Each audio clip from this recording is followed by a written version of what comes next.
Ce qu'on vous propose de faire ici, vous le savez, pour celles et ceux qui ne sont pas arrivés accidentellement sous ce chapiteau, c'est de parler d'une question qui est une question à la fois de long terme et brûlante. C'est l'enjeu de l'assurance chômage dans ce pays et à la fois ce qui lui a été fait dans le quinquennat précédent et ce qui lui est réservé dans les projets gouvernementaux tels qu'ils sont annoncés à l'heure actuelle. Pour cela, on s'est un peu organisé ensemble. Vous avez des premières interventions qui vont être faites par Claire, qui va revenir sur différentes coordonnées du problème, qui va un peu vous exposer les enjeux de l'assurance chômage, disons les pressions qu'elle subit, les réorganisations qu'elle a pu connaître. À chaque fois, on aura un petit dialogue sur le sujet, puis on ouvrira évidemment la parole à la salle pour une discussion d'ordre plus général avec questions-réponses. Claire qui est sociologue, ça me fait particulièrement plaisir aussi de partager cette table avec toi, puisque c'est pas la première fois qu'on partage des tables, mais souvent on le faisait comme collègues, comme chercheurs et chercheuses tous les deux sur les questions de chômage et de protection sociale. Donc ça me fait particulièrement plaisir de faire ça, si ce n'est que maintenant j'ai une double casquette qui me permet de dire des propos moins rigoureux que les tiens en étant tout autant applaudi, donc c'est formidable. Bon, Claire, je te laisse démarrer si tu veux. Bonjour à toutes et tous, merci pour l'invitation. Moi aussi je suis très contente d'être là, je suis désolée d'être en retard.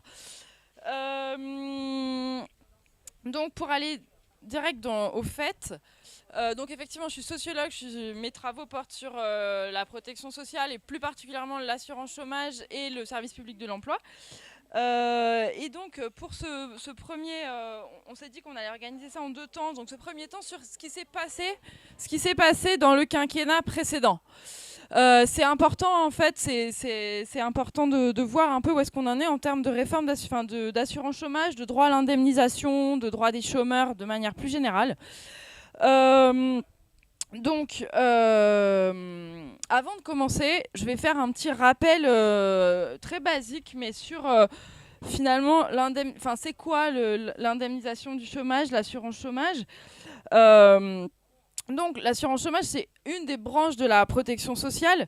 Et en fait, l'idée, c'est que le chômage, c'est un risque quand on est salarié, travailleur, travailleuse. Le chômage, c'est un risque contre lequel on essaye de se protéger collectivement, dans l'idée que le jour où je vais être au chômage, ça me permettra déjà de continuer à vivre et de ne pas accepter n'importe quel emploi pour pouvoir subvenir à mes besoins. Et cette idée-là, c'est bien sûr un droit qui renvoie à la dignité humaine, mais c'est aussi l'idée que c'est un droit qui va protéger les autres salariés, puisque ça va éviter que les autres salariés aient une forme de concurrence, de dumping de la part des chômeurs prêts à accepter n'importe quel emploi. Donc ça, c'est l'histoire du mouvement ouvrier, mais international, et c'est pas du tout propre à la France. En France, c'est un droit qui s'est construit assez tardivement, et on a eu un système paritaire d'indemnisation du chômage, c'est-à-dire une institution gouvernée par les organisations syndicales et patronales à partir de 1958. Je fais quand même assez vite. Donc voilà, ça c'était le tableau un peu à quoi ça sert l'assurance chômage. Si on prend le quinquennat Macron et qu'on regarde avant le quinquennat le candidat Macron en 2017, il avait déjà des projets pour l'assurance chômage, et ce projet pour l'assurance chômage, il avait appelé ça universaliser l'assurance chômage. C'est important de déconstruire ce discours de l'universalisation pour voir ce qu'il y avait derrière. Il faut savoir que déjà en 2017, il y avait à peu près un chômeur sur 2, c'est-à-dire un inscrit à Pôle emploi sur 2 seulement, qui était indemnisé à l'assurance chômage, c'est-à-dire qui avait cotisé suffisamment, qui remplissait les conditions d'éligibilité pour être indemnisé. Et quand Macron dit universaliser l'assurance chômage, il ne dit pas augmenter ce qu'on appelle le taux de couverture, c'est-à-dire augmenter le nombre de personnes qui sont éligibles à l'assurance chômage. Ce n'est pas ça qu'il avait en tête. Ce qu'il avait en tête, c'était d'ouvrir l'assurance chômage aux indépendants, aux travailleurs indépendants, donc qui ne sont pas des salariés, qui n'ont pas cotisé, et à certains démissionnaires, avec beaucoup de conditions. Et donc, il faut voir que ce qui était en germe déjà au moment de quand il était candidat, c'était l'idée d'attaquer l'institution d'assurance chômage comme institution de protection sociale, institution salariale, qui repose sur la cotisation des salariés, qui ensuite, à partir de cette cotisation, ouvre des droits à indemnisation. C'était ça qui était dans le viseur du candidat déjà, et on va y venir. C'est ça qui a été réalisé, peut-être même au-delà du programme annoncé, au cours du premier quinquennat. Les transformations d'assurance chômage au cours du premier quinquennat, elles se sont faites selon 2 axes. La question du pouvoir, qui décide, et la question des droits, quel contenu des droits. Donc sur le pouvoir, qui décide, ce qui s'est passé, c'est que on est passé d'un système paritaire, avec beaucoup de défauts, mais paritaire, c'est-à-dire géré par les organisations syndicales et patronales. Les organisations syndicales et patronales négocient pour établir des droits pour les demandeurs d'emploi. On est passé de ce système à un système où le gouvernement, l'exécutif prend la main et décide. Cette prise de pouvoir, elle s'est faite de 2 manières. En inscrivant dans la loi le fait que désormais les négociations sont encadrées par le gouvernement, c'est-à-dire qu'il y a ce qu'on appelle une lettre de cadrage qui dit quand a lieu la négociation, combien de temps elle dure, quels sont ses objectifs. Donc dans ce cadre-là, ce qui relève de décisions des organisations syndicales et patronales est très très limité. Et ce qui s'est passé à partir de 2018, c'est que la lettre de cadrage qui avait été écrite par le gouvernement était juste inacceptable par les organisations syndicales, toutes les organisations syndicales. Donc il n'y a pas eu d'accord et l'État a écrit les règles. Ça, c'est le premier élément de la prise de pouvoir. Le deuxième élément de la prise de pouvoir, c'est que une partie des cotisations, alors on pourrait discuter de la distinction cotisation salariale et patronale, mais une partie des cotisations, à savoir les cotisations dites des salariés à l'assurance chômage, ont été remplacées par la CSG. La CSG, donc, qui est un impôt et qui n'est pas assis sur les salaires. Et ce remplacement, c'était bien l'idée de dire l'assurance, vous n'avez pas la logique qui consiste à dire j'ai cotisé, j'ai droit, elle tombe en fait. Il n'y a plus l'idée que l'assurance chômage, les salariés y ont cotisé, ou en tout cas beaucoup moins, et ils ont droit. Donc ça, c'est la partie, l'exécutif prend le pouvoir. L'exécutif prend le pouvoir pour faire quoi ? C'est-à-dire, j'en viens au contenu des réformes qui ont été menées. L'exécutif prend le pouvoir pour réduire les droits des chômeurs et particulièrement réduire les droits des chômeurs et chômeuses précaires. C'est eux qui ont vu leurs droits le plus diminuer au cours de ce premier quinquennat. Comment ça s'est traduit ? C'est-à-dire que c'est devenu plus difficile d'être éligible à l'assurance chômage. Il faut cotiser plus longtemps. Il faut avoir été salarié plus longtemps. Pendant une période plus courte. Ensuite, ce qui s'est passé, un des éléments majeurs, c'est que dans le calcul du montant de l'indemnisation, c'est assez technique, donc je ne rentre pas dans la technicité du calcul, mais grosso modo, l'idée c'est qu'on perd la référence au salaire. L'idée que l'assurance chômage, c'est un revenu de remplacement calculé sur la base de vos anciens salaires disparaît, surtout si vous avez été précaire, et ça se traduit par une baisse du montant de l'indemnisation. Et un des discours qui a été, le discours porté par le gouvernement pour vendre sa réforme, ça a été de dire oui, mais on est indemnisé plus longtemps. Et en fait, cette indemnisation plus longue, c'est une arnaque, parce que c'est effectivement, pour un certain nombre de personnes, c'est effectivement le cas. Mais en fait, c'est une arnaque parce que les demandeurs d'emploi qui se trouvent être au chômage après des emplois précaires ont des droits qui sont longs, mais très faibles. Et donc, en fait, comme ils ne peuvent pas vivre avec ces droits faibles, ça les contraint d'accepter des emplois, des emplois qu'ils n'auraient pas acceptés sans ça. Donc voilà pour ce qui est de l'évolution des droits à l'assurance chômage. Et le dernier point, où c'est pas directement assurance chômage, mais c'est absolument indissociable, c'est la question du contrôle des chômeurs et la question de l'accueil, de l'accompagnement des demandeurs d'emploi à Pôle emploi. Qui là aussi, c'est fortement... donc les sanctions et les sanctions sont devenues plus sévères par une loi en 2018. Les contrôles sont devenus plus nombreux.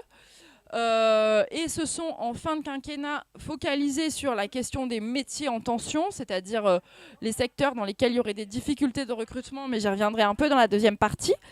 Et sur l'accueil à Pôle emploi, il y a un enjeu qui est commun à beaucoup de services publics qui porte sur la question de la dématérialisation, c'est-à-dire que la dématérialisation ne s'est pas traduite par finalement une nouvelle forme d'accès aux services publics, mais un accès qui devient exclusivement dématérialisé et qui du coup se retourne en fait contre les usagers et les usagères.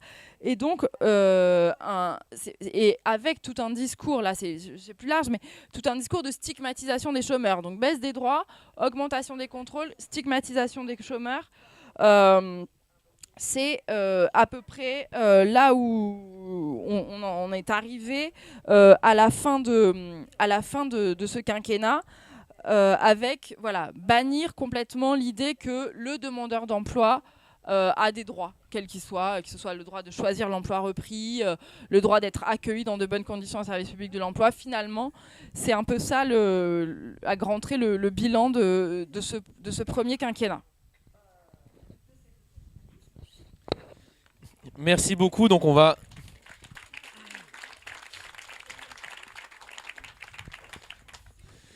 avoir comme ça deux moments un peu où on alterne la parole, à la fois parce que c'est plus dynamique et ça permet aussi peut-être de traiter mieux certains enjeux. Moi, ce sur quoi je voudrais particulièrement réagir et insister, c'est le dernier point sur la question des sanctions qui sont faites aux demandeuses et aux demandeurs d'emploi. Puisque tu l'as évoqué, un des fils rouges de la politique macroniste à l'égard des demandeuses et demandeurs d'emploi, c'est la restriction de leurs droits et notamment c'est le renforcement des obligations qui leur sont faites à l'égard du marché du travail, c'est-à-dire conditionner de manière plus vive les revenus qu'ils reçoivent, l'allocation chômage pour le dire rapidement, à l'acceptation de X ou Y type d'emploi et renforcer les peines qu'ils encourent en cas de refus. Donc vous avez cette dynamique disciplinaire, donc de réduction des droits et de contraintes accrues sur les chômeurs et les chômeuses. Et elle a, comme tu l'as dit, deux dimensions. Il y a une dimension que je vais aussi laisser de côté assez vite, parce que c'est la dimension morale sur laquelle il me semble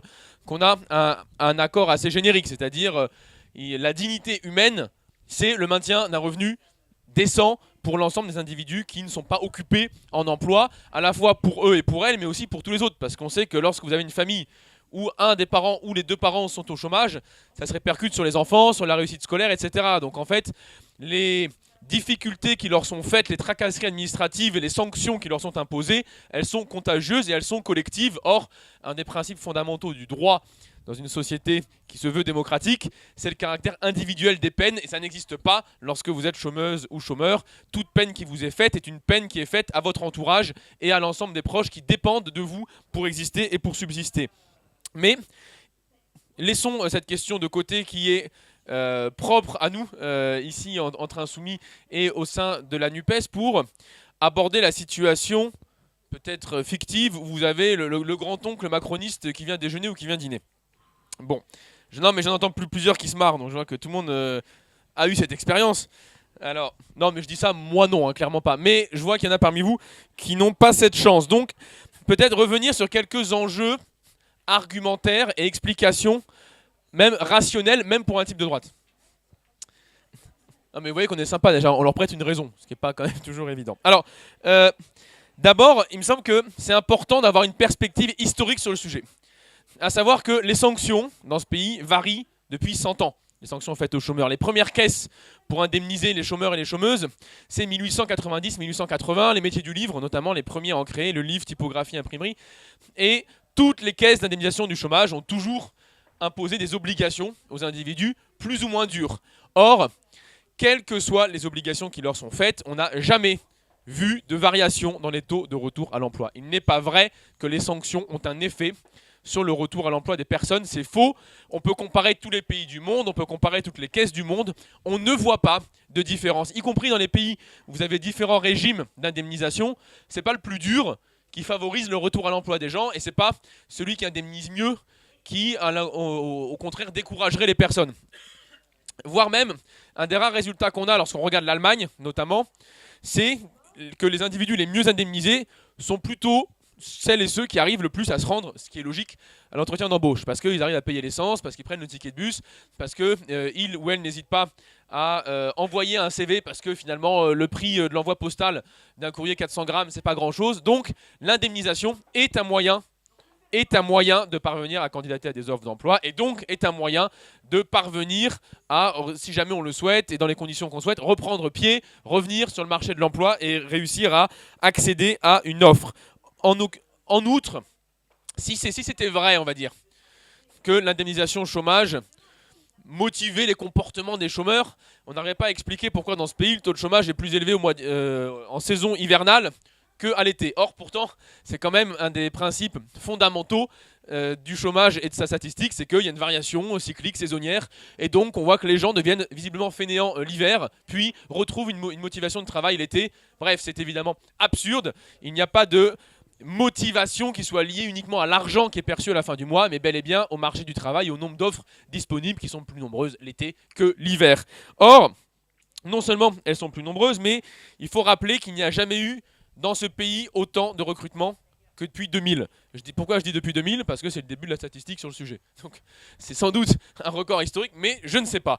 En tout cas, l'année dernière, on a enregistré 24 millions de déclarations préalables à l'embauche. C'est-à-dire il y a 24 millions d'offres d'emploi que des employeurs ont voulu mettre sur le marché du travail, record historique du pays. On n'a jamais plus embauché dans ce pays. Donc lorsque le MEDEF vient déverser des grosses larmes en disant on n'arrive pas à embaucher, on est incapable de recruter des gens, c'est juste qu'ils sont nuls. Parce que visiblement leurs collègues, ils y arrivent très bien. Ils n'ont jamais embauché plus. Et donc la plupart des types que vous voyez sur le plateau de télé nous expliquaient que c'est une catastrophe. L'hôtellerie-restauration, je ne peux plus embaucher. Pourtant, j'ai fait un contrat de travail à tiers-temps, payé un demi-SMIC avec travail de nuit, les gens ne le prennent pas. Bon. Et encore, parce que le vrai problème, c'est que beaucoup de gens le prennent quand même. Mais vous avez donc quelques éléments, quelques brebis galeuses du patronat qui viennent déverser sur BFM TV leur chagrin et leur regret. Et ces gens-là sont juste des personnes qui ne savent pas ce qu'est le code du travail. Et donc, si elles ont du mal à recruter, je trouve que le cas échéant, c'est une bonne chose et j'en suis ravi. Donc, non seulement on n'a jamais autant embauché, mais on peut regarder les choses en détail. À Pôle emploi, tous les ans, il y a un bilan qui est tracé des offres d'emploi qui ont été recueillies et traitées. Donc vous savez, si jamais vous êtes employeur ou employeuse, vous pouvez envoyer une offre à Pôle emploi. Donc ils la traitent, ils la mettent en ligne, ou alors vous pouvez même vous ouvrir un compte et la déposer directement. Donc il y a quelques millions d'offres qui sont mises tous les ans sur Pôle emploi. L'année dernière, au total, il y a eu 3 millions d'offres qui ont été retirées. C'est-à-dire qui ont été mises en ligne et à un moment donné dans l'année, retirées. Pourquoi ? Sur les 3 millions, il y en a uniquement 300 000 faute de recrutement. Les autres, c'était les employeurs ont dit en fait le besoin est passé, ça pouvait être un besoin ponctuel ou provisoire, ou alors ils n'ont plus la trésorerie. Et on aurait bien aimé recruter, mais en fait on ne peut plus, on retire l'offre. Donc sur 3 millions de retraits, 300 000 qui sont liés à une fin de recrutement. Et sur les 300 000 pour une fin de recrutement, 150 000 faute de candidats. Qu'est-ce que ça veut dire faute de candidats ? Ça veut dire qu'il n'y en a pas eu assez qui se sont présentés. Ça ne veut pas dire qu'il n'y en a pas eu. Ça veut dire que l'employeur, il en voulait 7-8 pour choisir. Peut-être, j'en sais rien, il y a des métiers où on cherche des qualifications particulières, etc. Mais donc, ça veut dire que 1 sur 10 est retirée faute de recrutement, et la moitié faute de recrutement sont retirées par manque de candidats. Et parmi celles qui sont pour manque de candidats, on est à même pas, au total, moins de 2% qui ont reçu 0 candidature. Donc il n'est pas vrai qu'il n'y ait pas de candidature dans ce pays. Il y a des candidates et des candidats, mais ils ne conviennent pas aux personnes qui veulent recruter. Donc le seul problème qui existe, c'est celui des critères patronaux de recrutement. Enfin, cette question des sanctions et du durcissement des sanctions exercées à l'égard des demandeuses et demandeurs d'emploi pose des problèmes plus généraux et dont on se rend compte même lorsqu'on parle avec des syndicalistes ou des employeurs ou employeuses, parce qu'il ne faut pas croire, il y a plein de patrons et de patronnes qui se rendent bien compte des problèmes et des contradictions que pose le durcissement du droit à l'égard des chômeurs. Pourquoi ? Eh bien d'abord, une des choses qu'on entend le plus souvent, c'est qu'à chaque durcissement des sanctions à l'égard des chômeurs, des employeurs disent je ne peux plus utiliser Pôle emploi parce que maintenant, dès que je mets une offre, je reçois 800 candidatures. Là où avant, j'en avais 20 et je pouvais les traiter. Maintenant, j'en reçois 800 parce qu'ils sont tous sous pression. Et donc, je ne parviens même plus à recevoir les offres. Donc, j'arrête. Le durcissement des obligations faites aux chômeurs décourage aussi les employeurs de passer par Pôle emploi parce qu'ils se retrouvent avec des profils non adaptés, avec des gens qui leur écrivent en disant moi je vous écris, oui je n'ai pas les qualifications mais je peux justifier que j'ai candidaté à une offre d'emploi en vous écrivant. Donc il y a un effet contradictoire même à l'égard du patronat dans le durcissement des droits faits aux chômeurs. Par ailleurs, les sanctions posent aussi le problème que tu as évoqué du dumping. C'est-à-dire plus vous contraignez les chômeurs à accepter une offre d'emploi dégradé, eh bien plus vous faites concurrence dans le monde du travail. Parce que là où tout le monde était prêt à accepter un boulot payé au 1,2 SMIC, ils sont sympas, payer 1,2 SMIC après un BTS, vous avez maintenant un type qui arrive et dit moi je le prends pour 1,1 SMIC, moi je le prends pour un SMIC, et après vous avez une qui arrive en faisant moi je prends un mi-temps. Donc vous avez comme ça une logique de réduction de la qualité de l'emploi qui est directement due aux effets des sanctions parce que tout le monde est prêt à tout pour accéder à une offre d'emploi, pour échapper aux réformes qu'on évoque ici et échapper à une indemnisation qui ne permet plus de subsister de manière digne. Et donc, cette absence de subsistance, elle ne concerne pas que les chômeurs et les chômeuses eux-mêmes et elles-mêmes, mais bien l'ensemble du monde du travail qui se voit tiré vers le bas. Et je voudrais vraiment insister, je pense que c'est un point fondamental que tu as évoqué avant. L'assurance chômage est un verrou de protection de l'ensemble du salariat et pas uniquement des chômeuses et des chômeurs. En outre, non seulement ça dégrade pour tout le monde, mais ça coûte cher. Pourquoi ça coûte cher ? Parce que si vous mettez la pression sur les chômeurs et les chômeuses pour revenir à l'emploi, ça veut dire qu'ils vont accepter des emplois précaires. Le principe de l'emploi précaire, c'est qu'il a un terme. Il dure X mois ou X semaines. Ça veut donc dire que les chômeuses et les chômeurs, pour sortir plus vite de l'assurance chômage, vont prendre un boulot précaire et reviennent à l'assurance chômage 1 mois, 2 mois, 3 mois plus tard. Donc, les durées d'indemnisation sont en réalité plus longues que si on leur laissait 4-5 semaines de plus pour trouver un CDI. Donc vous avez un phénomène contradictoire où on voit que les sanctions à l'égard des chômeurs ruinent les comptes de l'assurance chômage dans l'ensemble des pays où elles sont mises en œuvre, puisqu'elles organisent un retour régulier de salariés précaires qui n'arrivent pas à sortir durablement, à s'extraire durablement de l'assurance chômage par le type d'emploi qu'ils ou qu'elles retrouvent. Enfin, je conclus là. Je sais que tout à l'heure, j'ai dit finalement il y a 5 minutes, mais c'était pour vous piéger. Mais là, c'est véritablement le dernier point en l'occurrence. C'est important de bien avoir en tête la manière dont fonctionne le retour à l'emploi. Parce que là, on parle des sanctions, c'est important, mais il y a quand même beaucoup de travaux qui sont menés dans ce pays sur le retour à l'emploi des chômeurs. Dans quelles circonstances des gens parviennent à retrouver un emploi ? Et on peut étudier les parcours des gens. Il y a des données dessus et on se rend compte de plusieurs choses qui sont extrêmement intéressantes. La première, c'est que la recherche d'emploi la plus frénétique et la plus intensive ne marche pas. Les gens qui reviennent à l'emploi ne sont pas celles et ceux qui passent 14 heures par jour en ligne à actualiser des pages web. Ce n'est pas vrai. Ce sont celles et ceux qui arrivent à limiter le temps de recherche de manière efficace et qui l'organisent dans leur vie quotidienne, à côté d'autres activités, loisirs, etc. Donc ce n'est pas la durée passée dans la recherche qui fait le résultat de la recherche. Au contraire, la durée passée crée du découragement. Et vous avez des gens qui passent 1 mois et demi à se cramer et qui après ne recherchent plus pendant 1 mois et demi parce qu'ils n'ont plus le courage, la force, parce que tout simplement, ils ont subi 300 échecs. Un échec, ça se gère dans le temps. C'est un truc qui est très important à avoir en tête. Un échec se gère dans le temps. Et donc, les contraintes faites aux chômeurs limitent aussi la capacité à retrouver un emploi et ça s'inscrit, on va dire, en faux par rapport à tout ce qu'on sait sur le retour à l'emploi des chômeuses et des chômeurs dans ce pays.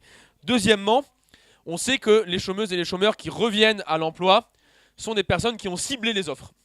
Ce ne sont jamais celles et ceux qui postulent à tout. Ce sont celles et ceux qui postulent dans un domaine particulier qui permet d'apprendre des choses d'un entretien d'embauche à un autre.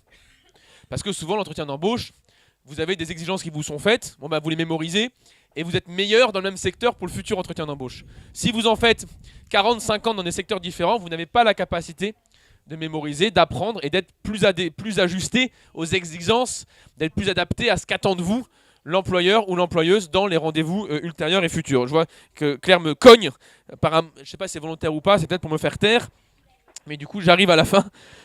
Non, apparemment, c'était pas volontaire. Et enfin, peut-être le dernier enjeu qu'on voit là aussi dans tous les travaux sur le sujet, c'est l'importance de la distance prise par les chômeurs vis-à-vis de leur recherche d'emploi. Il y a la capacité à avoir d'autres activités dans sa vie. Pourquoi ? À la fois pour tenir mentalement, parce qu'on ne tient pas mentalement en faisant de la recherche d'emploi non-stop pendant des mois, ça ne fonctionne pas, si ce n'est produire des personnes qui se retrouvent en incapacité physique et morale à rechercher des offres d'emploi, mais aussi parce que ce qui est essentiel pour trouver une offre d'emploi, c'est le réseau et les contacts à l'heure actuelle. Et donc, plus vous passez du temps sur le web à parcourir des offres d'emploi, moins vous rencontrez des personnes susceptibles de vous aiguiller vers d'autres individus réels en chair et en os qui, eux, peuvent vous expliquer où est-ce qu'on trouve des offres d'emploi ou même dans votre secteur. Et donc, oui, il est parfois plus utile d'aller boire une bière avec ses anciens collègues un soir que d'être sur la page de Pôle emploi à actualiser de manière frénétique les offres d'emploi qui sont en ligne. Claire, je te laisse la parole pour continuer. Ouais. Ok. Donc pour ce deuxième temps, on en vient à ce qui se profile pour l'assurance chômage en ce début de quinquennat. Le discours qu'on entend continuellement, alors c'était déjà le cas depuis, dans les mois qui ont précédé, mais grosso modo, ça consiste à dire on est dans une période de recrutement important, alors difficile, prétendument difficile, mais voilà, une période de conjoncture dite favorable. Mais il y a des difficultés de recrutement. Et pourquoi il y a des difficultés de recrutement ? Parce que les demandeurs d'emploi refusent en fait les offres, et c'est ça qui nous permet qui nous empêche, c'est ça qui nous empêche d'accéder au plein emploi. Donc il faut réformer l'assurance chômage. Et grâce à cette réforme de l'assurance chômage, on pourra enfin accéder au plein emploi. Objectif de plein emploi qui, bien sûr, ne se discute absolument pas sous aucun angle. Voilà le discours face auquel on se trouve. Et ce discours, on peut le déconstruire, il faut, à mon avis, le déconstruire de deux manières. La première manière, c'est en regardant quelques chiffres. Où est-ce qu'on en est par rapport à cette situation, cette conjoncture favorable, ce plein emploi à nos portes ?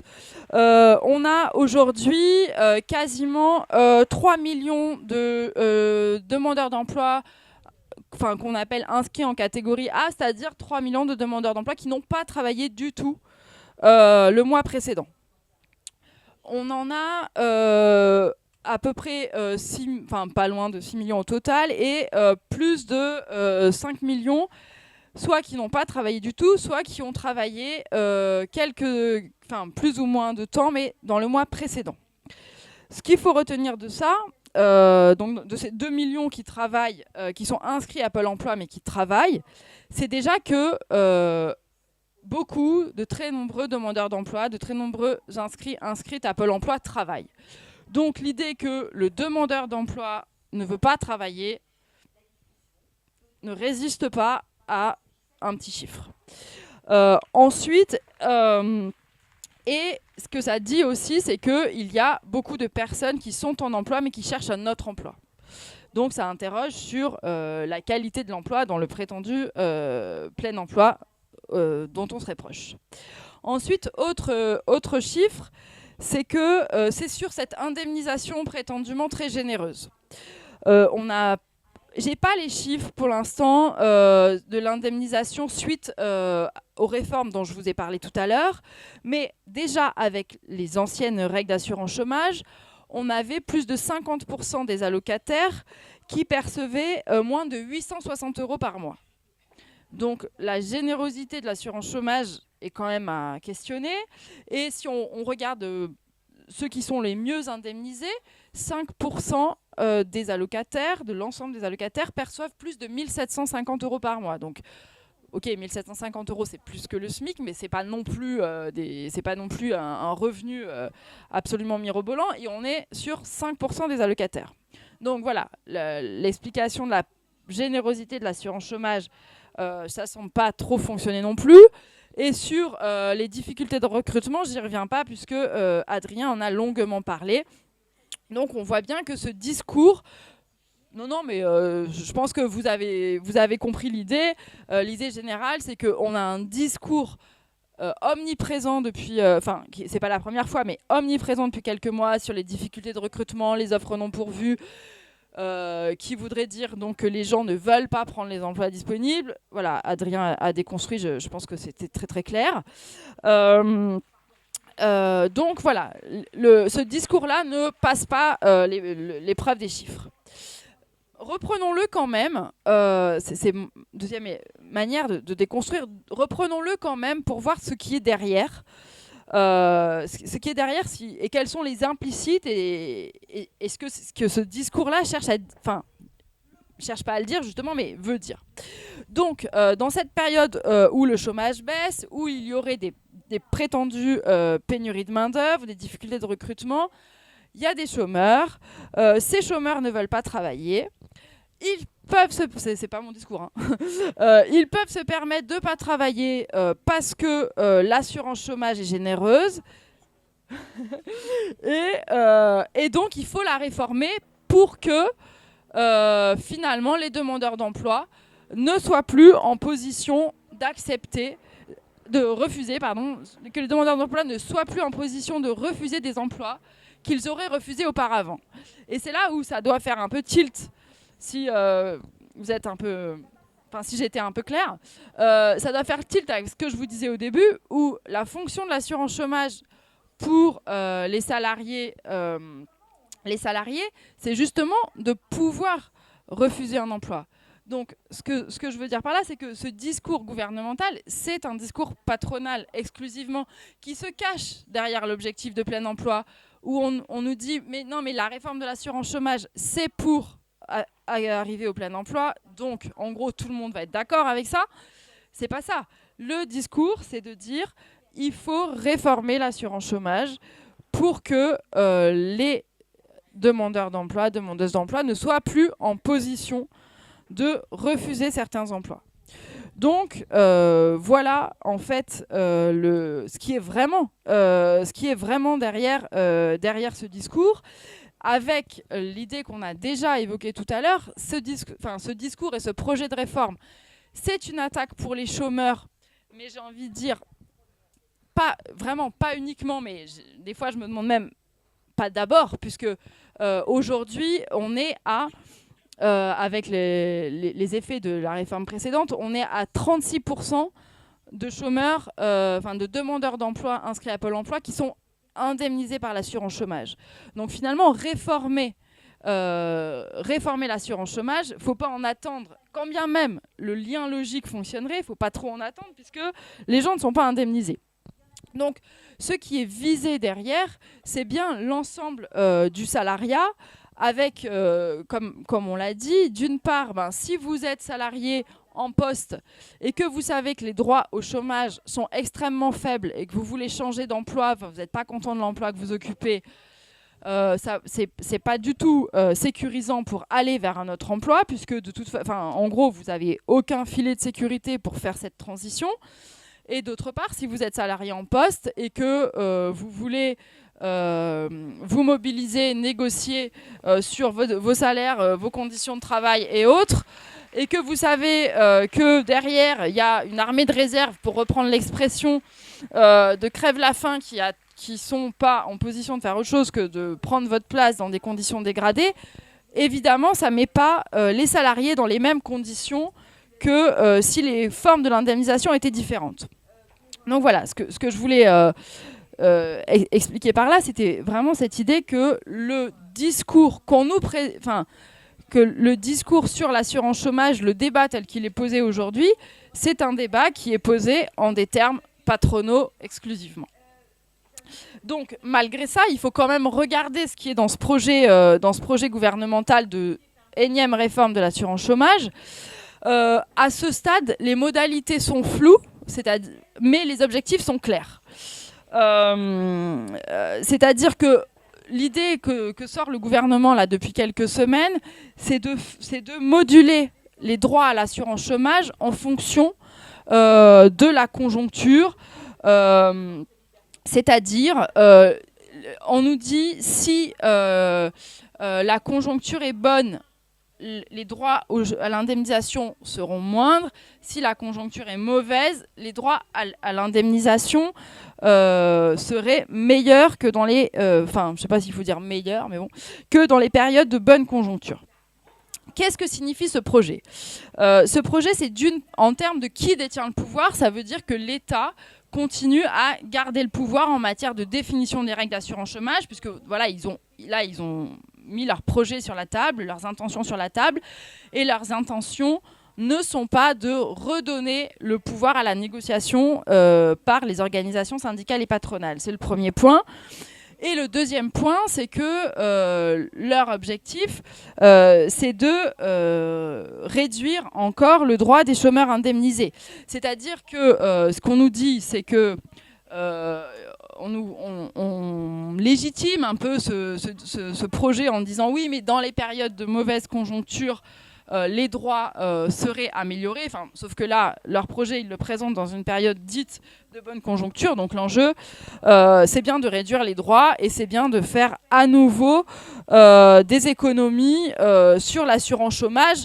Mais voilà, il s'agit de légitimer. Enfin, au lieu d'annoncer une nouvelle baisse des droits, ils disent on va augmenter quand ça s'améliore, réduire quand la conjoncture, augmenter quand la conjoncture se dégrade et réduire quand ça s'améliore. Bon, en fait, là, ils veulent réduire les droits à nouveau et je pense qu'il faut le voir comme ça.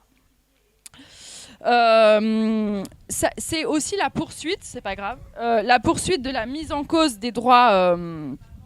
La poursuite de la mise en cause de l'assurance chômage comme institution salariale. Puisque là, il n'y a plus l'idée de vous avez cotisé, vous avez des droits. Vous avez cotisé et selon à quel moment vous êtes au chômage, vous aurez tel droit ou tel droit. Ce qui pose d'ailleurs des questions juridiques en termes d'égalité de traitement, puisque vous n'allez pas avoir les mêmes droits selon quand vous êtes au chômage ou pas. Donc voilà pour le projet tel qu'on le connaît maintenant, avec le classique emprunt à l'exemple étranger. Alors l'exemple étranger qui sert en fait juste à légitimer le truc, mais bon, cette fois-ci c'est le modèle canadien, mais finalement c'est juste une stratégie, il ne faut pas s'y tromper, c'est juste une stratégie argumentative. Et le modèle canadien, tout le monde s'en fout. Donc voilà.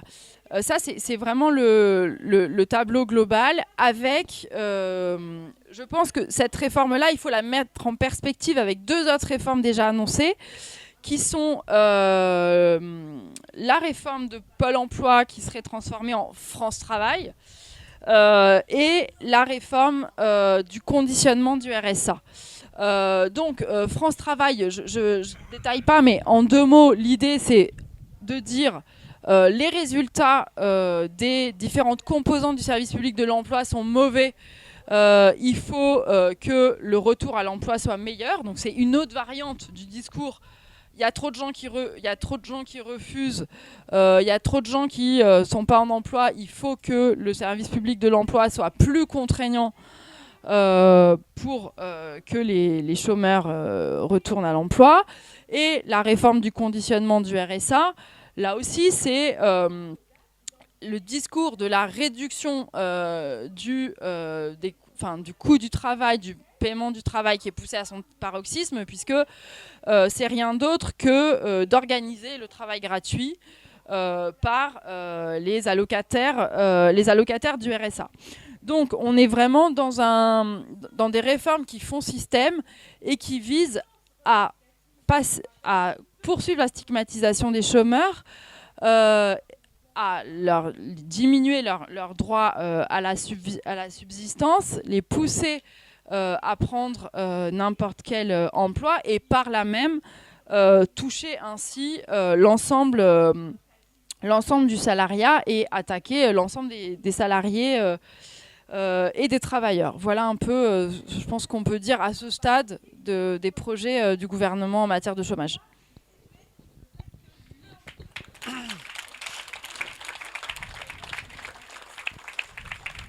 Effectivement, je ne vais pas être long. Alors, J'ai un peu triché parce que ce matin, j'ai appelé les copains de la CGT qui étaient avec la DIRCAB, avec le DIRCAB des ministres hier. C'était juste pour être sûr d'avoir un truc à dire, même si Claire était exhaustive. Mais non, mais comme tu l'as dit, ça s'est joué dans la nuit. Mais c'est pas vrai du tout. Donc, non mais voilà, comme tu l'as dit, pour l'instant on sait pas exactement à quelle sauce on va être mangé. En revanche, on sait que la sauce, il commence à la cuisiner. Ça c'est absolument certain. Et peut-être pour dire un mot, donc ça va être une des luttes qui va être importante à la rentrée. Ça va donc se jouer sur ce front de l'assurance chômage. Et ce, à deux détentes. D'abord, parce que le gouvernement entend proroger, ce que tu as expliqué tout à l'heure, les dispositions déjà en vigueur par rapport aux droits des chômeurs, c'est-à-dire alors une réduction de droits jusqu'à à minima 2023, puis profiter de ce temps gagné pour lancer une négociation, une discussion, on ne sait pas exactement sous quelle forme, qui consistera à aboutir au modèle que tu as aussi évoqué là, le modèle canadien. Donc, modèle canadien qui est notamment singularisé par deux aspects. Le premier, que le gouvernement ne reprend pas, en tout cas qu'il essaye de cacher, c'est quand même que c'est régional, c'est-à-dire que selon votre région de résidence au Canada, vous n'avez pas les mêmes droits à l'allocation chômage. Selon, enfin disons, c'est un pays fédéral, donc selon l'État dans lequel vous résidez, les droits varient, et surtout, selon la conjoncture économique, selon que des emplois soient créés ou pas, selon qu'il y ait de la croissance ou pas, vous n'avez pas les mêmes droits, c'est-à-dire que le montant des allocations, la durée nécessaire d'affiliation pour ouvrir des droits et la durée durant laquelle vous pouvez percevoir vos allocations sont toutes les trois variables en fonction de la conjoncture économique. C'est ça qui inspire le gouvernement actuel. C'est l'idée que les droits vont varier en fonction de la situation économique du pays. Ce qui évidemment pose des problèmes. Alors le problème numéro 1, on le connaît, c'est donc le remplacement de la notion de droit par tout simplement une espèce de pompe à incitation au dumping. Parce que le principe d'un droit, c'est même l'idée même d'un droit, c'est que vous garantissez quelque chose à un individu indépendamment du contexte. Si vous dites, on vous ouvre un droit qui dépend du contexte, ça s'appelle plus un droit, ça s'appelle une prime Macron, mais ce n'est pas un droit. Un droit est par principe indépendant du contexte, et là on met en place un dispositif qui liquide la notion même de droit, et donc la notion même ici d'assurance chômage. C'est ça le premier enjeu qui va être un objet de lutte à partir de la rentrée. Et par ailleurs, c'est également une réforme qui a un caractère absurde. Puisque, on le sait, tu l'as évoqué, l'assurance chômage française, elle est interprofessionnelle. C'est-à-dire, quel que soit, à des rares exceptions près, quel que soit votre métier, vous cotisez au pot commun et vous touchez du pot commun. Il y a un rapport de solidarité entre les personnes qui travaillent comme vigiles et les personnes qui font le travail de caisse et celles et ceux qui rangent les rayonnages et celles et ceux qui débarquent les cartons. Toutes ces personnes cotisent et si elles perdent leur emploi, reçoivent du pot commun. Si on imagine d'avoir des droits, entre guillemets, qui sont subordonnés à la conjoncture, ça veut dire que le jour où on arrête de recruter des gens en logistique, enfin plutôt, le jour où ça recrute en logistique, on baisse les droits de la personne qui bosse à la caisse. Il n'est pas possible, dans un régime interprofessionnel, d'avoir une prise en compte de la conjoncture économique, puisqu'il n'y a pas une conjoncture économique, il n'y a pas un marché du travail unifié. Selon votre métier, la situation est bonne ou mauvaise. Et à un même moment, il y a des métiers dans lesquels on arrive à recruter et d'autres dans lesquels on peine à trouver des personnes qualifiées. Et donc, il y a des secteurs en expansion et des secteurs en recul. La logique donc de soumettre les droits à la conjoncture, c'est d'être sûr de pouvoir toujours justifier un recul pour certains métiers, alors même que d'autres parviennent, eux, à recruter. Donc, ce dispositif, il vise la réduction, il vise le rognage intégral des droits des personnes et il est contradictoire avec l'idée même d'une solidarité à caractère interprofessionnel. Et puis, je conclurai avant de faire passer le micro en rappelant qu'on est quand même déjà bien gentil dans ce régime d'assurance chômage, puisque vous le savez, vous cotisez, on l'a dit, en tant que salarié, vous cotisez au régime d'assurance chômage. Ça veut dire que vous cotisez contre le risque que vous impose vos patrons. Je trouve qu'on est quand même déjà bien sympa d'accepter de mettre de l'argent pour se couvrir d'un risque qui dépend d'autres personnes. Et par ailleurs, on est déjà bien gentil de payer deux fois. Parce que la cotisation patronale, elle vient du revenu de l'entreprise. Le revenu de l'entreprise, il vient de votre travail. Donc, vous faites exploiter, il y a une plus-value. Sur cette plus-value, le patron cotise. Donc, vous avez cotisé pour vous et vous avez cotisé pour lui. Donc, je pense qu'à un moment donné, il s'agit de reconquérir ce qui nous appartient, à savoir le régime d'assurance chômage, parce que l'argent qui est dedans, c'est le nôtre. Et donc, les droits qu'on doit fixer, c'est les nôtres.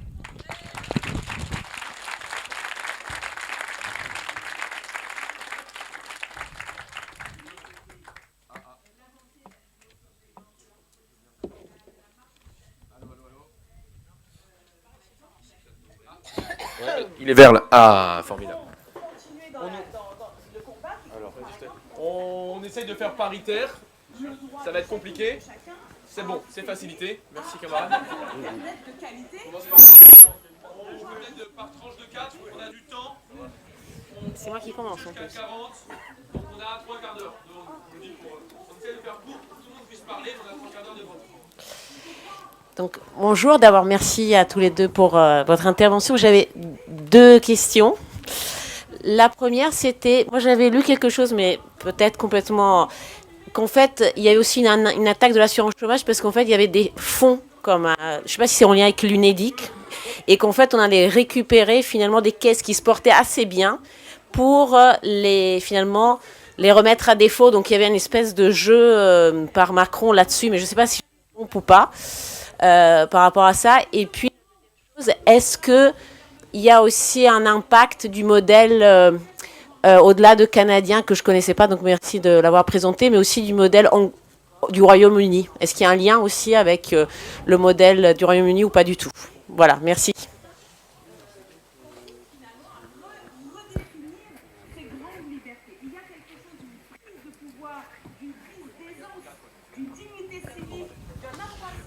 Bonjour, moi pareil j'ai 2 questions en fait. La première c'est par... Oula, c'est quoi? Je suis dans une zone d'interférence. Par rapport à ce que vous disiez là sur la suite, ça fait peur hein, cette histoire de faire fluctuer les droits et tout. On se dit heureusement qu'ils ne sont pas fait pareil avec la Sécu selon les périodes d'épidémie. C'est peut-être la suite. En fait, c'est par rapport comment dire, au contrat dit, enfin précaire entre guillemets, ou momentané, type intérim et tout ça. Ce que j'ai compris, c'est que maintenant le calcul des indemnités se font en prenant en compte aussi les périodes non travaillées. On va pas trop rentrer dans le détail et tout, mais même si on doit, enfin dans le programme de la France Insoumise, évidemment, on espère le plein emploi d'une part, mais surtout des CDI pour tout le monde, quand même pas mal de secteurs d'activité où il y a des contrats qui sont momentanés, etc. Ce que j'ai cru comprendre, c'est que ça ne visait pas a priori les saisonniers. Mais à ma connaissance, saisonnier, c'est pas un statut comme les intermittents en fait. Donc dans quelle mesure on définit ça? On protège les gens qui travaillent ponctuellement dans l'année, voire plusieurs mois de suite. Et d'autre part, ça me semble assez dissuasif pour pousser les gens à l'emploi, puisque les périodes calculées pour l'indemnité, à partir du moment où on travaille ne serait-ce que 2 jours sur un mois, c'est délétère pour les travailleurs. Donc quand vous parliez tout à l'heure, quand vous disiez que les employeurs étaient aussi d'une certaine façon, enfin que c'était pas avantageux pour eux, là je vois pas comment ça peut favoriser l'emploi. Ça c'est ma première question. Et par rapport à la CSG, et enfin dans le système actuel, j'ai du mal à saisir la nuance sur la rétribution en fait de nos cotisations. Dans quelle mesure on a de la transparence et de la visibilité sur nos fiches de paye entre la CSG et les cotisations sociales classiques qui existent encore, quoi. Je sais pas, ouais, c'est pas moi qui... On va rester de ce côté. Bonjour. Un argument qui était beaucoup utilisé, plutôt quand ça n'allait pas, c'était le côté ouin-ouin, de toute façon, l'assurance chômage, ça coûte trop cher et on n'a pas les moyens d'indemniser les chômeurs à une certaine... au niveau auquel on est. Est-ce que dans les faits, maintenant, ça s'équilibre entre les périodes fast et moins fast? Et si c'est le cas, comment on peut s'en servir pour démonter cet argument une bonne fois pour toutes? Il y a un monsieur là-bas qui veut poser une question. Après, oui.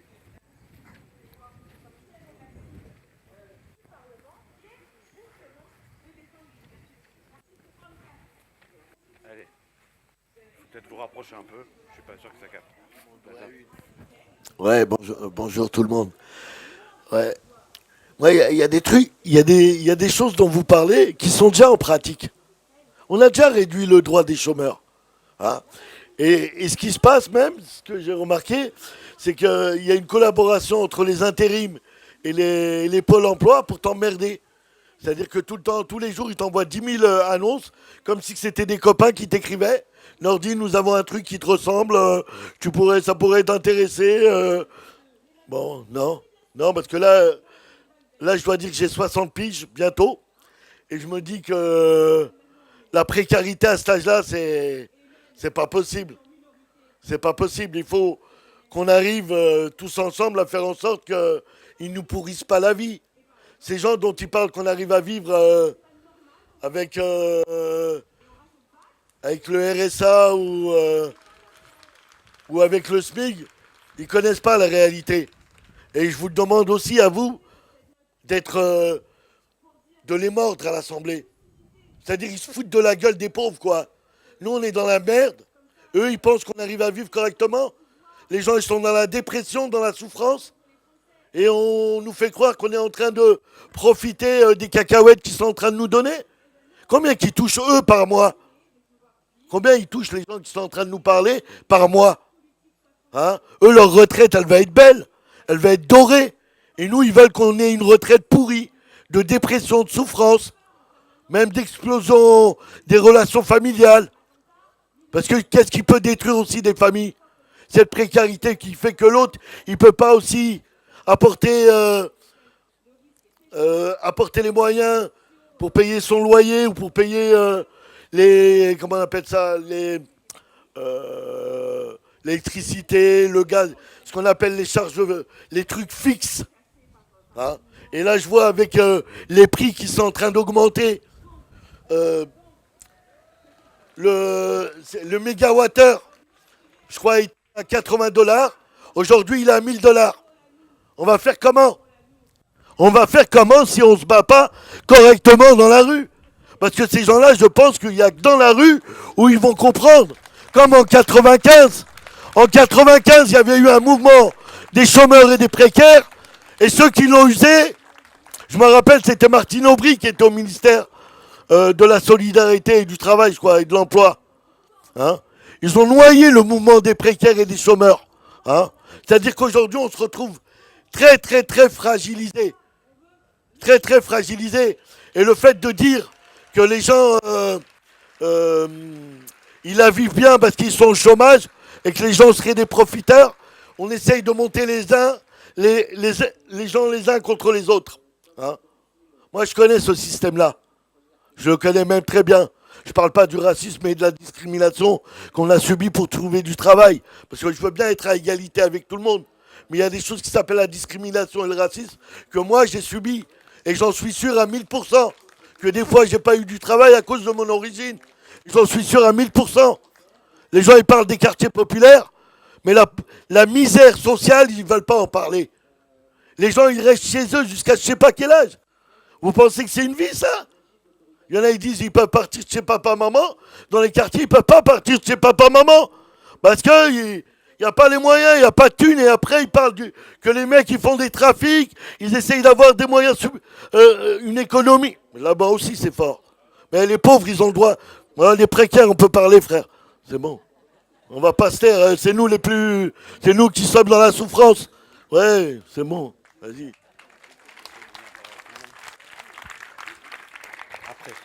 Après, ils vont répondre. Après. Oui, mais ils vont répondre d'abord sur les quatre. On va faire une premiers éléments de réponse et on va poursuivre ensuite. Merci pour les questions. Alors, on va se répartir un peu les choses.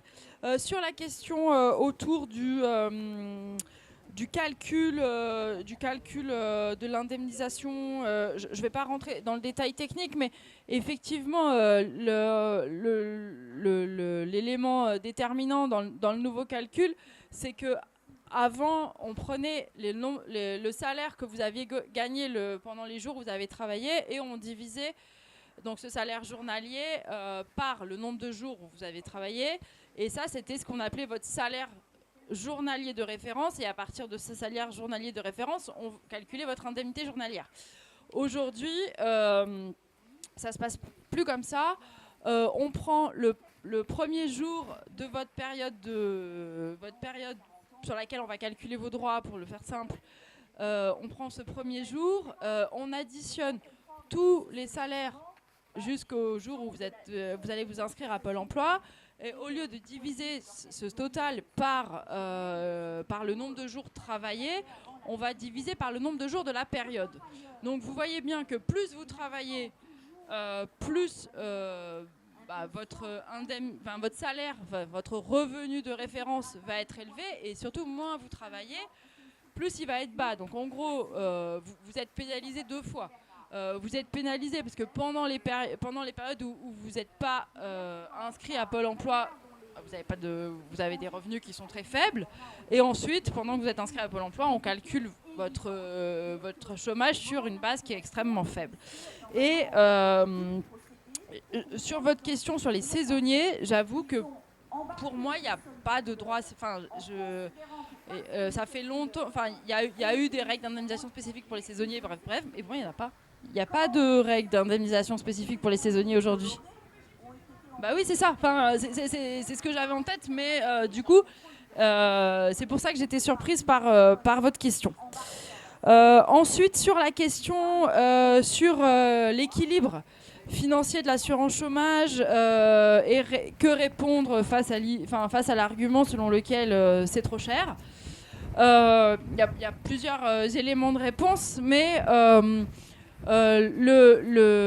les comptes de l'assurance chômage, alors c'est un argument qui a ses limites, mais les comptes de l'assurance chômage sont équilibrés au sens où les recettes sont supérieures alors je parle pas de la période Covid et je parle pas du chômage partiel qui a été décidé par le gouvernement mais financé par l'assurance chômage, mais si je reste sur l'indemnisation des chômeurs hors chômage partiel, les recettes d'assurance chômage sont supérieures aux dépenses, et ce qui se passe aujourd'hui, aujourd'hui depuis 10 ans, mais c'est que on demande à l'UNEDIC de financer Pôle emploi, et l'État se désengage du financement de Pôle emploi pour faire porter ce financement par l'UNEDIC.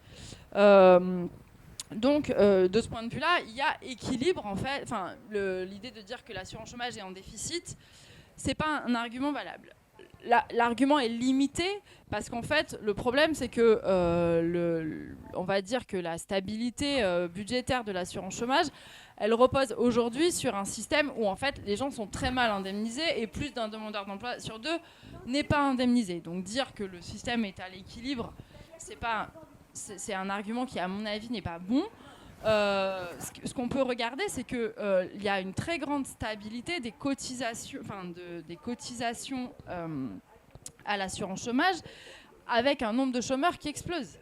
Donc en fait, le problème de financement de l'assurance chômage, il vient du fait que y a eu un refus patronal d'augmenter la cotisation pour un risque qui est de plus en plus présent et qui est créé par les transformations de l'emploi, en partie à la fois par les transformations de l'emploi avec beaucoup plus d'emplois précaires, par la rupture conventionnelle qui, dans beaucoup de cas, et en fait, pour beaucoup, sont des licenciements déguisés et où on fait porter à l'assurance chômage la rupture conventionnelle. Donc, en fait,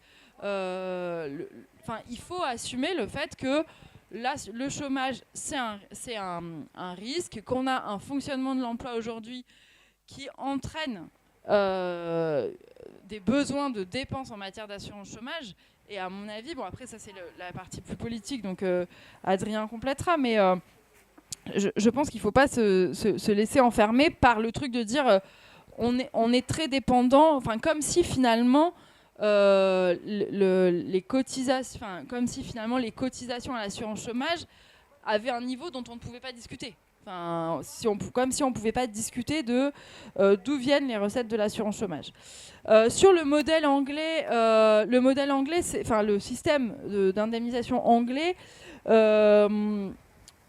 effectivement, on ne va pas vers ce système-là dans ce qui a été annoncé. C'est vrai qu'à un moment, notamment du premier quinquennat, on pouvait se demander si on allait aller vers une indemnisation forfaitaire, c'est-à-dire que tout le monde perçoit le même revenu quand il est au chômage, quelle que soit sa situation salariale antérieure. Donc là, on n'est plus du tout dans l'assurance chômage, on est dans une forme d'allocation. C'est pas la voie qui semble être prise, aujourd'hui. Voilà pour les premiers éléments. Je te laisse compléter. Pas de souci. La CSG.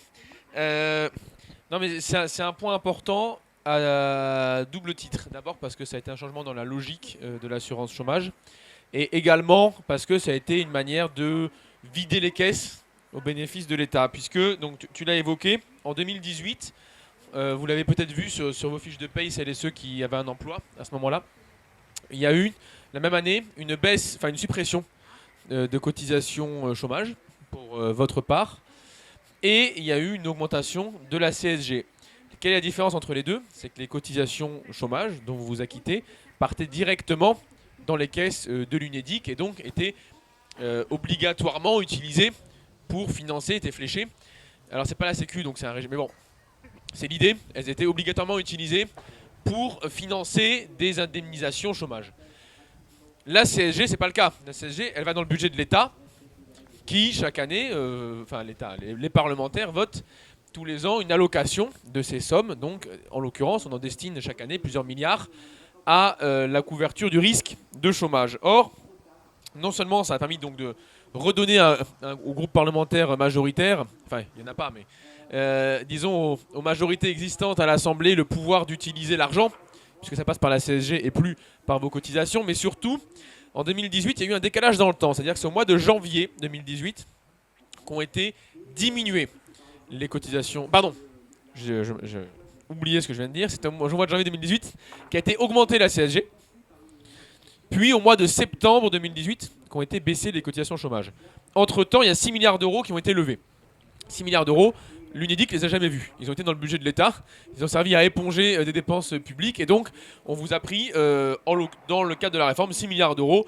Donc vous êtes amenés à demander chacune et chacun votre part de ça, et donc vous rendre peut-être devant un ministère et récupérer les 100 balles. Alors, donc ça c'est les petites manœuvres dilatoires gouvernementales qui piquent votre argent. Et deuxièmement, il y a un point qui est très important que soulevait le camarade dans son intervention, c'est que le chômage, c'est un problème de santé publique. Et je pense que c'est important, comme tu le disais, de l'exprimer de cette manière. Pourquoi? Parce que tous les ans, il y a un peu plus de 10 000 personnes qui meurent du chômage. Pour différentes... Il y a des études, c'est notamment l'INSERM qui enquête là-dessus tous les ans. Tous les ans, 10 000 personnes, au moins, meurent du chômage. Accident cardiovasculaire, forme de dépression, accident de la route, entretien d'embauche à un autre, parce que vous prenez plus la bagnole au chômage que pas au chômage. Des formes de dépression, etc., etc., etc. Il y a des maladies causées par le chômage qui tuent 3 fois plus que la mortalité routière, au moins 3 fois plus. Et donc, moi j'aimerais bien que pour un panneau, attention, ralentissez sur la route, il y ait 3 panneaux, attention MEDEF.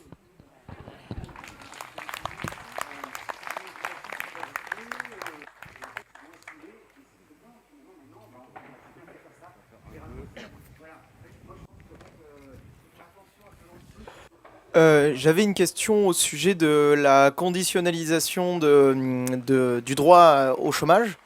Parce qu'on voit que c'est bien un très bon outil pour le patronat pour réduire l'accès aux droits des chômeurs, est-ce que cela veut dire que conditionnaliser l'allocation chômage ou le RSA ou autre, c'est forcément... ça sert forcément le patronat, ou est-ce que, du coup, est-ce que toute conditionnalisation est à jeter, ou est-ce qu'il peut y avoir des conditions qui peuvent être mises pour organiser la répartition de l'allocation chômage, où il faut juste dire, à partir du moment où on est chômeur, on a droit au chômage, tout simplement sans autres conditions, voilà.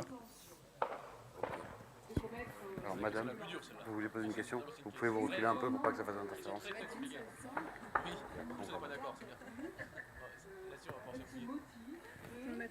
S'il vous plaît, oui, pour pas que ça fasse interférence. Ah, ok. Oui, donc moi j'avais deux petites questions en fait. Ah oui, d'accord. Oui. La première, c'est par rapport à cette espèce de légende, et j'ai un peu du mal déjà à comprendre comment la société adhère à cette légende selon laquelle on a des problèmes pour recruter parce que les gens ne veulent pas travailler. C'est-à-dire selon laquelle dans la relation employeur-demandeur d'emploi, ce serait le demandeur d'emploi qui aurait la main pour dire oui, j'accepte ou je refuse. J'imagine que toutes celles et tous ceux qui sont allés à des entretiens se sont rendus compte que ce n'était pas eux qui avaient la main.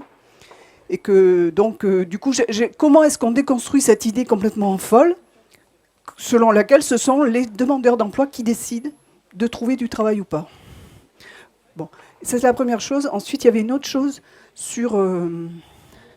comment dire, on est d'accord que baisser la protection par les allocations chômage, c'est mettre la pression sur les salariés. Et il y a quelque chose à côté.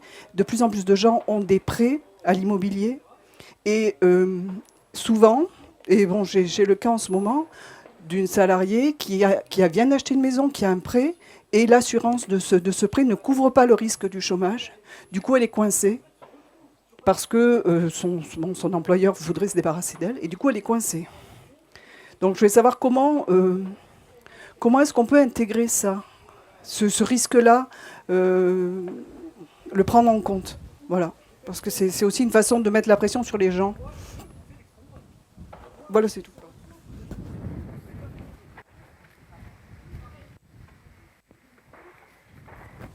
Bonjour et merci. Je voulais dire, est-ce qu'il n'y a pas un petit problème sémantique? Je m'explique. On parle qu'un chômeur est quelqu'un qui recherche du travail et que donc le patron lui donnerait du travail. Non, il ne recherche pas un travail, il recherche un revenu pérenne sous la forme d'un salaire. Et moi, quand je vais au travail, je donne mon travail. C'est pas mon patron qui me donne mon travail, moi je donne mon travail. Et en échange de ça, en contrepartie, il me donne un salaire. Parce que là, en raisonnant que nous quémanderions un travail au patron, le patron nous donne le salaire, le travail, et merci Monseigneur dans sa grande mansuétude. Non, c'est un vrai échange et nous donnons notre travail. C'est pas le patron qui donne son travail. Et je pense que s'il y a un petit piège sémantique dans lequel nous-mêmes nous tombons, et que peut-être il faudrait savoir renverser. Et je trouve d'ailleurs qu'ils sont très habiles. On parlait toujours dans la sémantique, hein, on présente les choses très bien, on parlait de modèle canadien. Canada, ça fait sympa, ils vont pas nous parler d'un modèle pakistanais. Vous voyez, par exemple, ce serait... Donc il y a toujours cette idée d'abord, de nous présenter, nous, comment ça, vous refusez le travail que le patron vous donne généreusement? Non, c'est toi qui donnes le travail, tu reçois un salaire en échange. Et je pense que ça, il faut que nous soyons capables de le renverser. Voilà, tout simplement.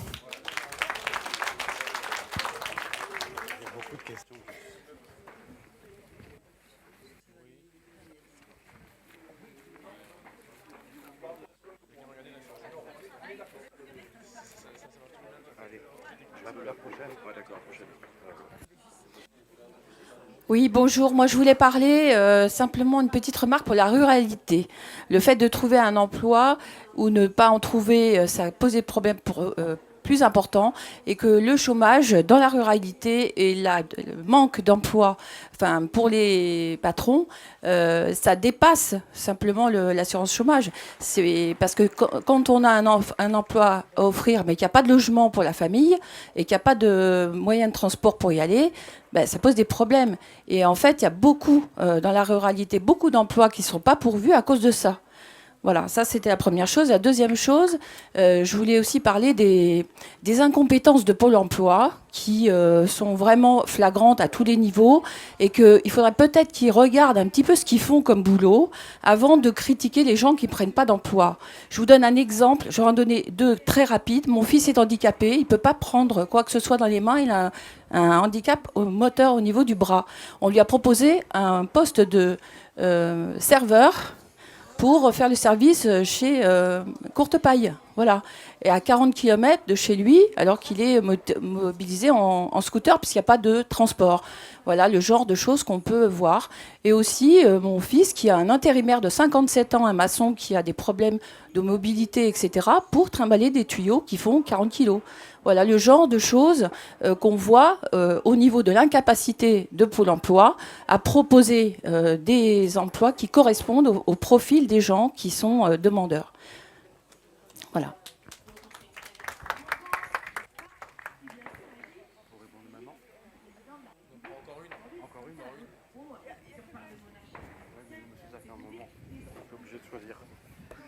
Merci. Oui, tout d'abord, je voudrais vous remercier de l'information que vous nous donnez concernant l'assurance chômage. Aujourd'hui, on est vraiment intoxiqué par le fait qu'on entend sans arrêt les chômeurs, c'est de leur faute, il y a du boulot, ils ont qu'à prendre le travail. Je trouve que c'est très important. Et aujourd'hui, d'avoir des députés de la NUPES c'est important aussi que vous, au Parlement, vous interveniez plus souvent encore sur la situation réelle des chômeurs et des précaires. Parce que comme ça, les médias seront obligés d'en parler. Aujourd'hui, on n'en parle pas assez. Deuxième point, je voudrais intervenir, je voudrais rebondir à ce qu'a disait tout à l'heure le copain. Ça fait 40 ans, 35 ans qu'il existe aussi, en plus des syndicats, des mouvements de chômeurs.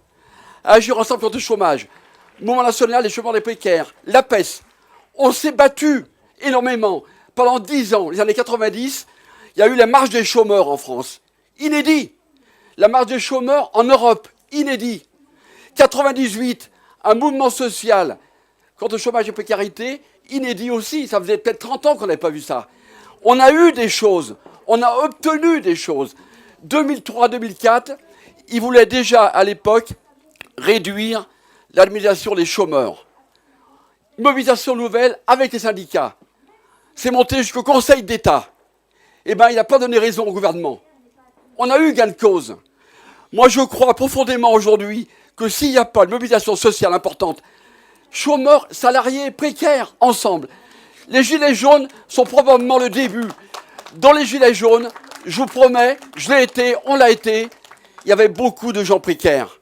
Mais quand on est au chômage, je l'ai vécu dans ma vie plusieurs fois, et je le vois aujourd'hui au quotidien avec les gens qu'on accueille. Quand on est au chômage, eh ben, c'est épouvantable. Tu as parlé de grande souffrance, c'est la souffrance, mais très très grande. D'abord, on voit des gens qui nous disent, des femmes qui viennent nous dire, demain, comment je vais faire pour mettre des produits dans mon frigo pour élever mes enfants. Une autre femme nous disait récemment, il me reste 3 € par jour, pour l'hygiène, pour tout ce qui a besoin d'un homme et d'une femme. Voilà où on en est aujourd'hui. Il y a des gens qui gagnent 400 €, voire moins par mois. Il y a des gens qui gagnent 300 € par mois et on vient leur réclamer un indu de l'année dernière parce qu'ils se sont trompés et on leur demande de reverser 500 €. Et la personne en question, elle gagne 300 € par mois de revenus. On en est là aujourd'hui. C'est épouvantable. Et aussi bien des Français que des migrants, peu importe, on s'en fiche. C'est les êtres humains. Ils viennent nous voir.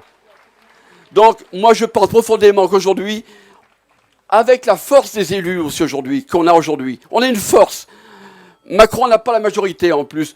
On peut dès aujourd'hui faire passer des choses. Si on sait intelligemment monter une force sociale, salariés, chômeurs, pour lutter contre la précarité, vous l'avez très bien dit tout à l'heure, ça va aussi bien, aujourd'hui ce qui se passe, c'est aussi bien contre les chômeurs précaires que contre les salariés. Les salaires ne feront que baisser aujourd'hui, si on n'arrive pas à mettre un verrou à cette descente aux enfers de millions de gens dans notre pays. Pas seulement chez nous, mais en Europe c'est pareil partout. Il faut arrêter. Il est grand temps, sinon on ne sait pas où ça va aller. Les forces réactionnaires sont pas loin. Et elles savent très bien utiliser ça à leur avantage contre nous. Donc moi je pense aujourd'hui ça devient une priorité, c'est l'urgence sociale. J'arrête là. On a un stand du MLCP, mais je dis pas ça pour notre mouvement. Il y a plein de mouvements qui sont différents et qui peuvent se réunir. Mais on a un stand devant la grande scène publique, là, vous pouvez venir nous voir si vous voulez. On est 40 associations en France, sur le territoire de la France. On essaye comme on peut d'accompagner les gens qui viennent nous voir. C'est déjà très important d'accompagner les gens et les accueillir. Et puis défendre les droits individuels et collectifs. Merci.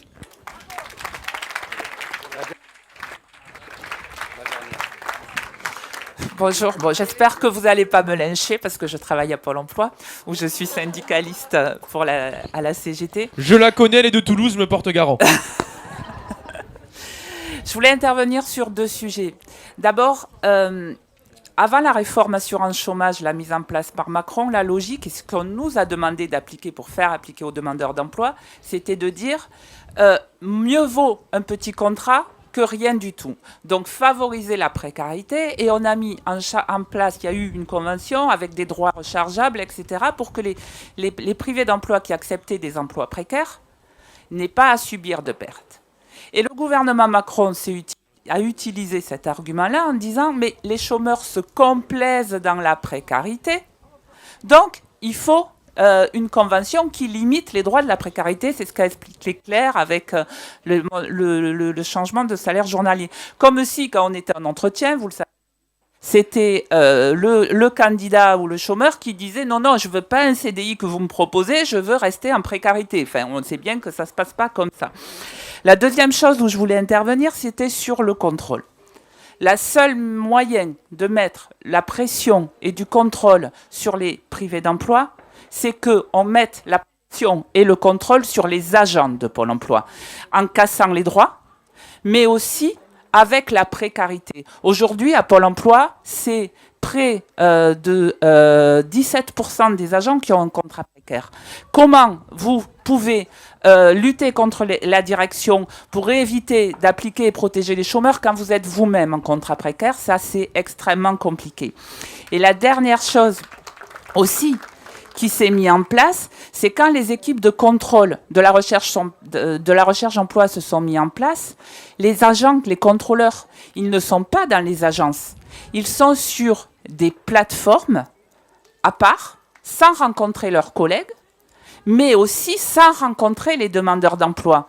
Parce que quand on a la personne devant soi, à qui explique sa situation, etc., c'est pas la même chose que quand on est des agents sur une plateforme où en fait, c'est plus la personne, c'est un numéro de dossier avec combien il y a eu de lettres, combien il y a eu de choses. Donc c'est...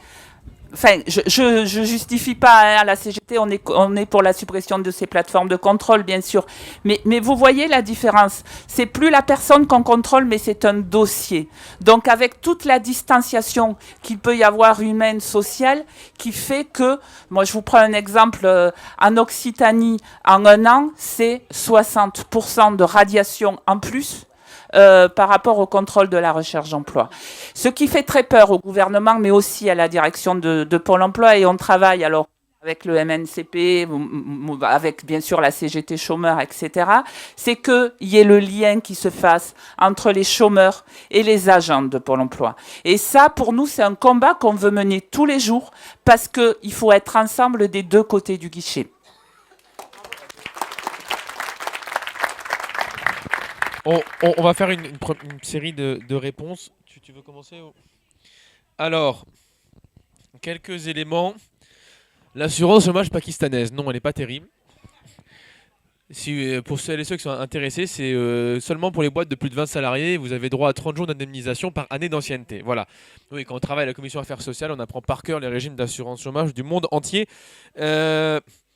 Ça, c'est juste pour faire le moment sérieux des députés insoumis qui ont bossé tous leurs dossiers, y compris l'assurance chômage pakistanaise.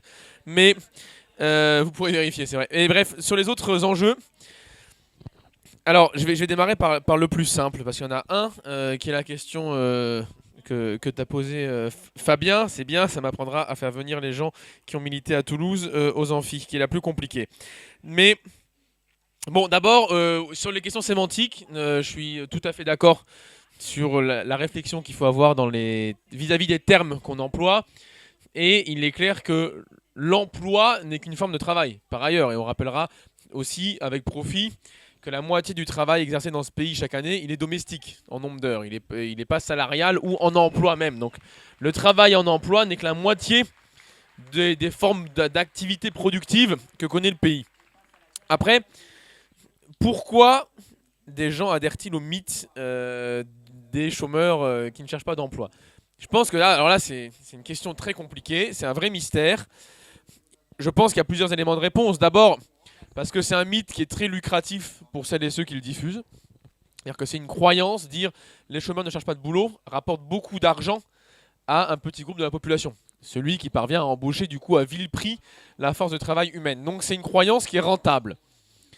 Ensuite, c'est une croyance qui, pour une partie de la classe moyenne un peu conservatrice, est quand même assez rassurante, parce que ça rappelle que si on n'est pas chômeur, c'est pas par des hasards du sort social qui nous est fait, c'est grâce à son mérite individuel. Et il ne faut pas non plus oublier qu'une partie de la population adhère à ce discours pour cette raison-là, pour se rassurer quant à son propre statut et intégrer ainsi une distance sociale et morale à l'égard des chômeuses et des chômeurs. Et c'est aussi une autre raison. C'est pas que les manigances intellectuelles du MEDEF, c'est aussi l'adhésion conservatrice d'une partie de la population en France à ce type de mythologie. Alors, il y avait une question qui est aussi assez importante, qui est celle des conséquences finalement des privations en termes d'assurance chômage vis-à-vis de l'accès au crédit, de l'accès à différents droits. Et évidemment que j'adhère totalement à l'analyse qui est faite et il me semble qu'il faut la traiter sur deux plans. Il y a un plan de sécurisation des parcours des personnes, enfin sécurisation plutôt de l'indemnisation, ce parcours ça veut rien dire, mais sécurisation des revenus des personnes qui sont hors emploi pour leur permettre d'avoir un investissement à terme dans des projets, même souscrire un crédit, etc. Et par ailleurs, le retrait des exigences faites aux gens qui veulent avoir un crédit. Parce que on peut se dire il faut des revenus dignes une fois qu'on est au chômage pour pouvoir avoir accès à un logement. Il n'empêche qu'il faut aussi une garantie universelle des loyers pour que plus personne n'ait versé de caution. Et que du coup ça joue sur les deux enjeux, à la fois les revenus de l'individu et les exigences sociales qui lui sont faites, qu'il faut abolir en grande partie dans plein d'endroits de notre pays, et en commençant par les questions de logement, d'accès à la bagnole, etc., etc., etc. Bref, les différentes dimensions que peut avoir le crédit. Enfin, la question intéressante de quelles conditions à l'assurance chômage. Parce que finalement, l'assurance chômage est une condition. L'invention de l'assurance chômage, c'est l'idée que parmi les gens sans revenus, il y en a qui méritent d'avoir une allocation plus élevée que d'autres. C'est ça que ça veut dire. Parce qu'il y a des pauvres au chômage, des pauvres pas au chômage. Il y a le RSA et il y a l'allocation de retour à l'emploi. Ce n'est pas le même montant. Donc l'idée même d'une assurance chômage, c'est initialement l'idée qu'il y a des gens qui méritent plus que d'autres. C'est pas juste parce que vous manquez d'argent qu'on vous verse du fric.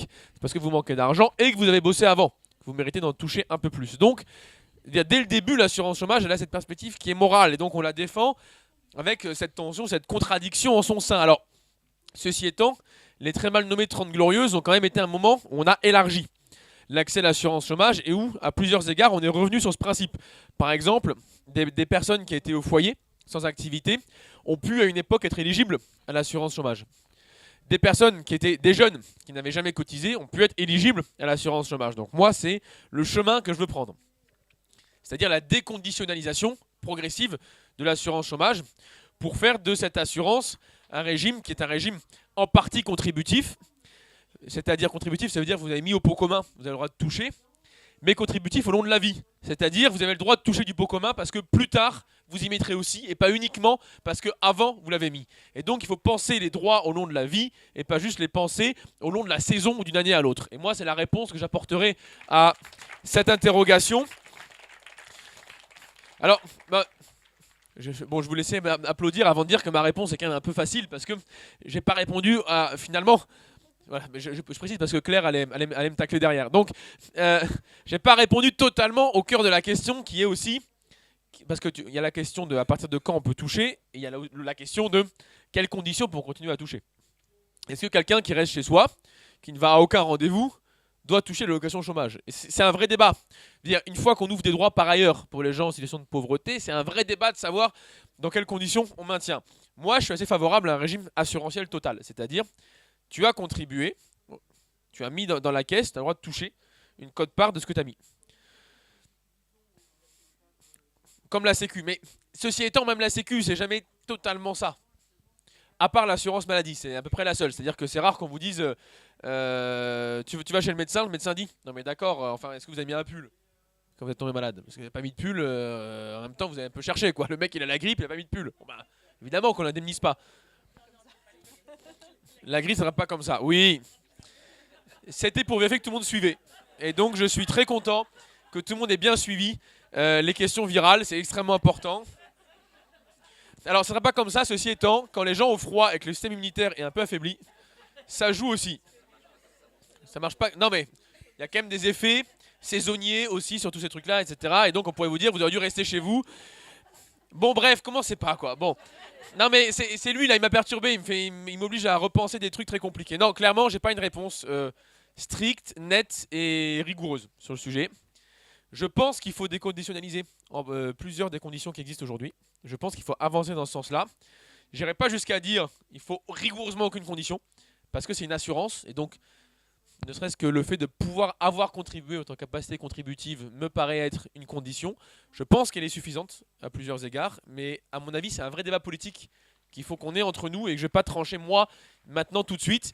Et donc, je ne te remercie pas d'avoir posé cette question extrêmement complexe qui m'oblige à avoir une réponse un peu sinueuse, mais qui clairement est ce que j'ai en tête. Voilà, je ne vais pas vous raconter des bêtises. Donc, on va voir ce que Claire en pense.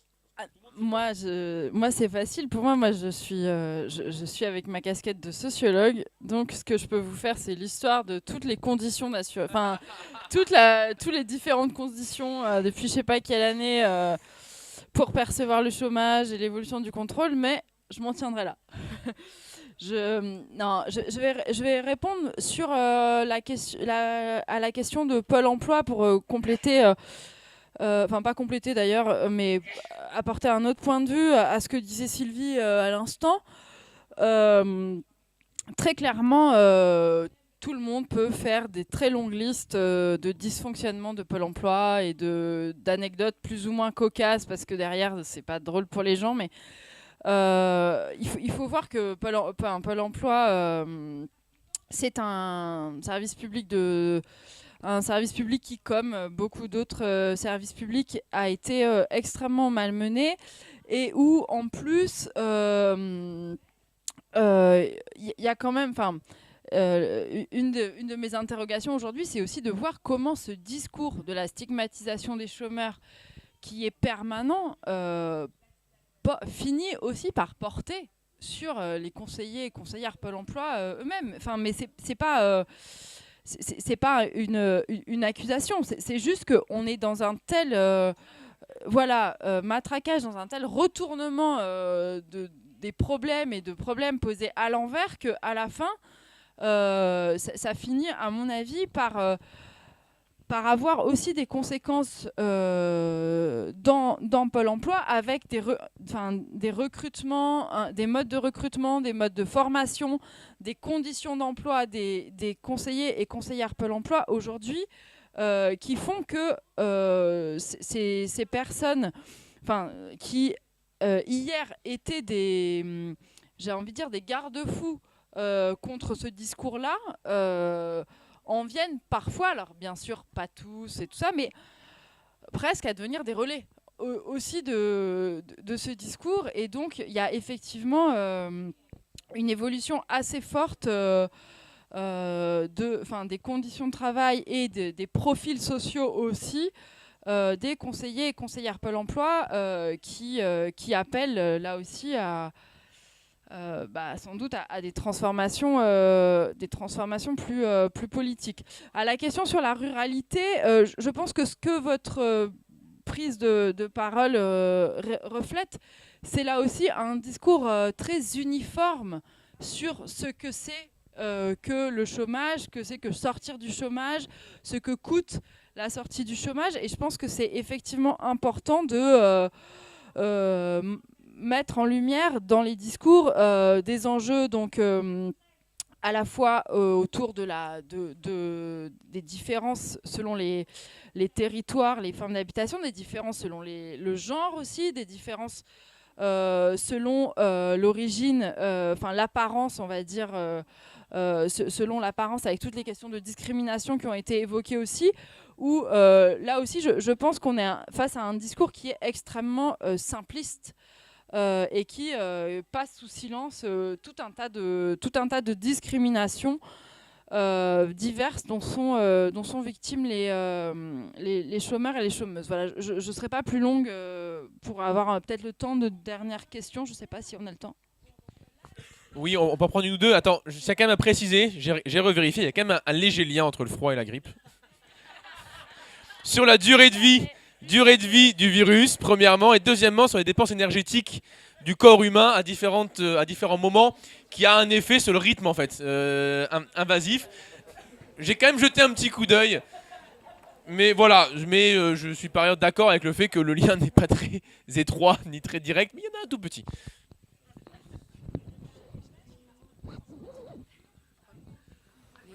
Mais vraiment, ne faites pas confiance pour un diagnostic médical. Franchement, c'est pas...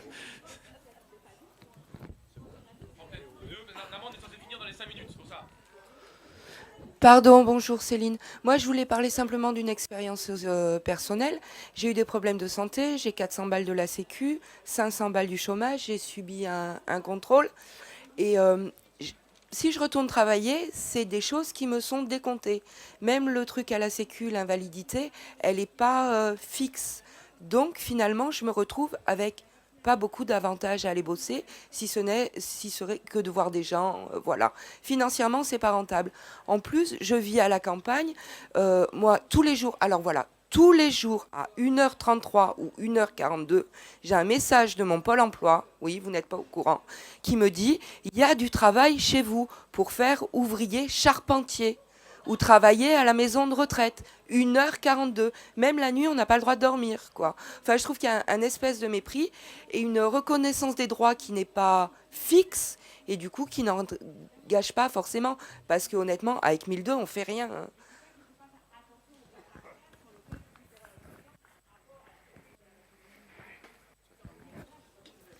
Bonjour, Rémi de Toulouse.